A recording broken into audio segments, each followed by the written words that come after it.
Hello everyone and welcome you all on Indo पाठशाला। आज हम इस वीडियो में डिस्कस करने वाले हैं मॉडर्न हिस्ट्री की कुछ बहुत ही important type of MCQ questions को and that will definitely gonna help you in your upcoming exams. And kindly let me know in the comment section कि आपका ओवरऑल स्कोर कितना है आता है after doing your self assessment. Okay, so first question is the first Carnatic war was fought between the dash and the dash. प्रथम कर्नाटक युद्ध किन दोनों के बीच में या किन के बीच में लड़ा गया था? तो it was between French and British. So option number A will be your correct answer. And if you see कि टाइम ड्यूरेशन था from 1740 to 1748। And if you talk about the end, तो first Carnatic war was ended by a treaty और we can say संधि हुई थी x la शेपेल की।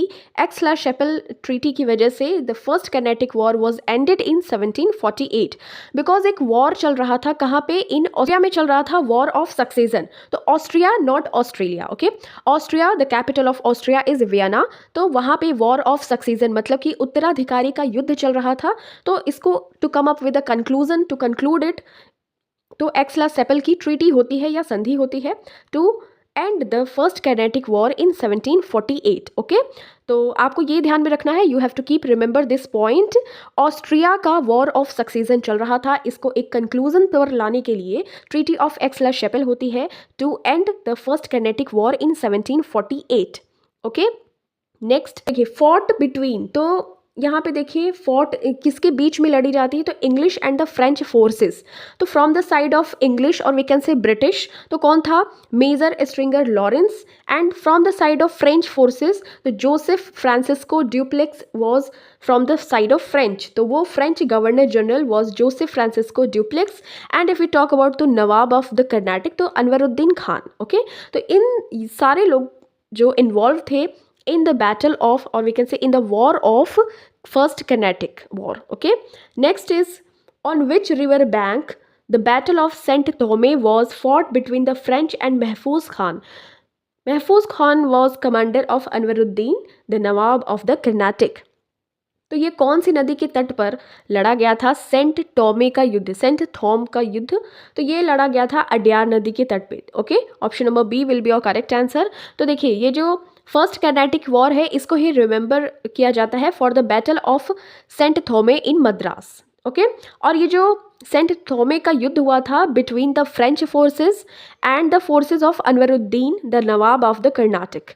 Okay, जिसमें से फ्रेंच फोर्सेस का जीत हो गई थी, won. Okay, they won this battle against Anwaruddin Khan nawab of the Carnatic in 1746। Okay, next देखते हैं question, when was happened battle of Wandiwash? तो वांडी वाश का युद्ध हुआ था इन 1760 जनवरी। ओके, तो देखिए ये क्या होता है कि ये होता है between the French under the Comte de Lally. Okay, Comte de Lally from the side of French and from the side of British तो ये सर आयरकूट थे। Okay, sir Eyre Coote and between Comte de Lally the battle of Wandiwash happened in 1760। Okay, and इसका एक decisive battle होता है, ये मतलब कि निर्णायक जीत होती है in the Anglo French struggle in southern area of India during the 7 years war 1756 to 63। जो सप्तवर्षीय युद्ध चल रहा था फ्रॉम 1756 टू 1763, तो यही का एक तरीके से स्ट्रगल इंडिया में भी देखने को मिल रहा था between the forces of French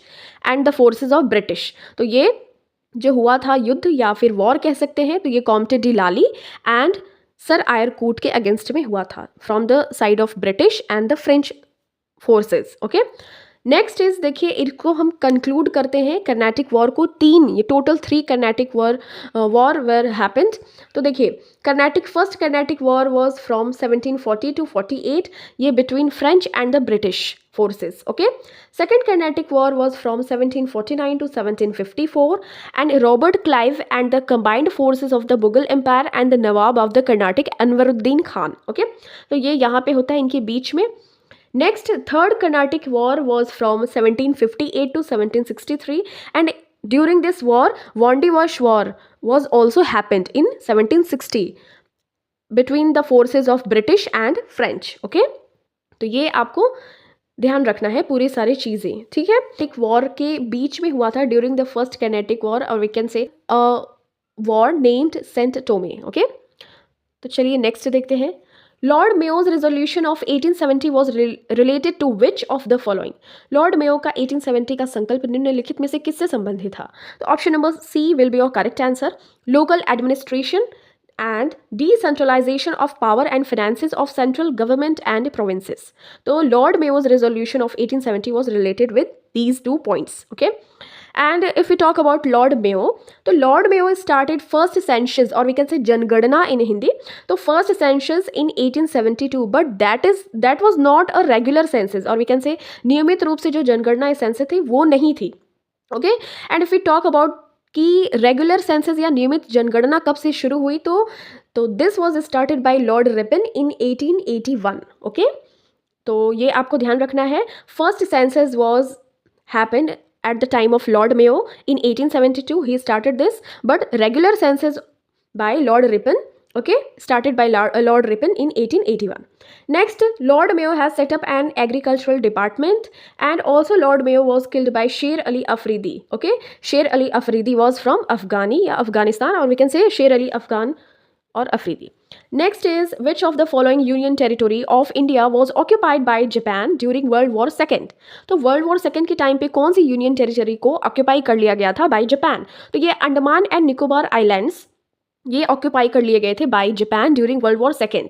तो ये ईयर 1942 में इसको ऑक्यूपाई कर लिया गया था by Japan, but later we see on 7 October 1945 Japan का एक वाइस एडमिरल होता है तीजो हरा, उसने सरेंडर कर दिया टुवर्ड्स इंडिया कि आप ठीक है अपने आइलैंड्स को वापस से ले लीजिए. Okay, Japanese vice admiral Teizo Hara surrendered the islands to India, okay, in the year of 1945. Next is Pindari war 1817 to 1818 is also known as. तो पिंडारी वॉर को हम किस नाम से जानते हैं? Third Anglo Maratha war. Okay, third Anglo Maratha war को हम एज पिंडारी वॉर भी जानते हैं. नेक्स्ट इंफॉर्मेशन है, देखिए, बैटल ये जो हुआ था between the British East India company and the Maratha empire in India. तो ये जो एंग्लो मराठा युद्ध हुआ था, या we can say Pindari war, was happen between the British East India company and the Maratha we know as Shivaji and all. तो Chhatrapati Shivaji and all ये related थे किससे? मराठा से, मराठा एम्पायर से. तो इन्हीं के बीच में होता है British East India company and Maratha empire के बीच में. अगर बात करें ट्रीटी ऑफ पूना, तो पूना की संधि हुई थी, साइन की गई थी 1 जून 1817 में. सिंधिया एंड होलकर, ये जो सिंधिया और होलकर थे, ग्वालियर के सिंधिया एंड ये Holkar, had a connection with the Pindari pirates. तो पिंडारी बेसिकली एक ग्रुप ऑफ पीपल थे, तो ये पिंडारी पायरेट्स के साथ में इनका कनेक्शन था, सिंधिया एंड होलकर्स का. एंड पूना पैक्ट जो ट्रीटी ऑफ पूना हुई थी वो 1 जून 1817 में साइन की गई थी. नेक्स्ट देखिए, हमने ये देखा है, we already have seen this, कि the third Anglo Maratha war was also known as Pindari war and it was happened in the year of 1817 to 1818. Okay, next information अगर हम क्वेश्चन की बात करें, तो who among the following was also known as Maratha Machiavelli? किसे मराठा का मेकियावेली के नाम से जानते हैं? तो Maratha Machiavelli, we know that an Italian diplomat was Machiavelli. तो ओके, तो इटालियन डिप्लोमैट था वो मेकियावेली. तो उसी की संज्ञा भारत में भी दी गई है किस मराठा को? तो वो थे नाना फडणवीस. ओके, नाना फडणवीस को वी नो एज मराठा मेकियावेली. तो इसको किसने कहा था मराठा मेकियावेली? तो बाय जेम्स ग्रांट डफ. ओके, जेम्स ग्रांट डफ ने कहा था नाना फडणवीस को मराठा का मेकियावेली. ओके, क्योंकि इन्होंने एक बहुत ही वाइटल रोल प्ले किया था in the empire of Maratha during his time. Next question. The name of Barendra Ghosh is associated with which among the following newspapers? तो बरिंद्र कुमार घोष का नाम निम्नलिखित में से किस समाचार पत्र से जुड़ा हुआ है? तो ये जुगांतर या Yugantar, we can say that. Okay, तो ये देखिए 1906 में बरिंद्र कुमार घोष ने इसको फाउंड किया था या इस्टेब्लिश किया गया था इनके द्वारा, एक जुगांतर नेम का एक Bengali revolutionaries paper. Okay, and with Barindra Kumar Ghosh also another names are coming कि like अविनाश भट्टाचार्य एंड भूपेंद्र नाथ दत्ता. तो ये तीनों ने मिलकर कंबाइंडली, अगर आप कह सकते हैं, तो जुगांतर वॉज फॉर्म्ड इन 1906. 1906 से एक और इंसिडेंट याद आती है, formation of Muslim League. Okay, you have to connect these points in your mind कि आपको 1906 से और क्या क्या याद आता है. ओके, और you can tell me in the comment section also. Okay, next, who among the following passed the vernacular press act. तो वर्नाकुलर प्रेस एक्ट किसने पास किया था? तो ये किया था लॉर्ड लिटन ने पास किया था। एंड ये 1878 में by Lord Lytton the vernacular press act was passed. And ये प्राइमरली अगर टारगेटेड था against Amrit Bazar Patrika. Okay, and this Amrit Bazar Patrika was started by Shishir Ghosh and Motilal Ghosh. तो ये इसी पत्रिका के अगेंस्ट में प्राइमरली टारगेटेड था। नेक्स्ट क्या था कि अगर ये जो वर्नाकुलर प्रेस एक्ट था बाय लॉर्ड लिटन, इसको रिपील्ड किया गया, मतलब कि इसको ख़त्म किया गया या एक एंड कह सकते हैं, तो इसको किया गया था बाय लॉर्ड रिपन इन 1881।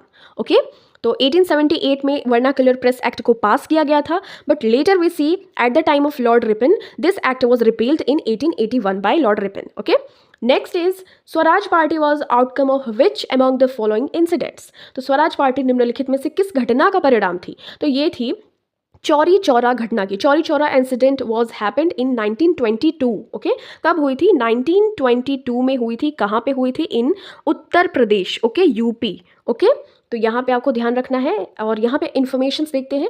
तो देखिए, Swaraj Party was formed on 9th of January 1923 after the गया एनुअल कॉन्फ्रेंस इन 1922।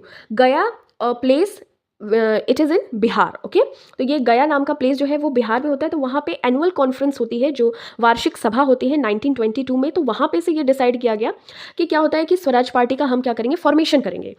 देखिए क्यों होता है, पहले हम देखते हैं कि स्वराज पार्टी का जो प्रेसिडेंट थे तो वो थे Chittaranjan Das. Okay, Chittaranjan Das was the president and Motilal Nehru was the secretary of this organisation. Okay, तो चित्तरंजन दास का एक और उपनाम है, वो है देश बंधु। ओके, एंड CF एंड्रयूज को क्या कहते हैं?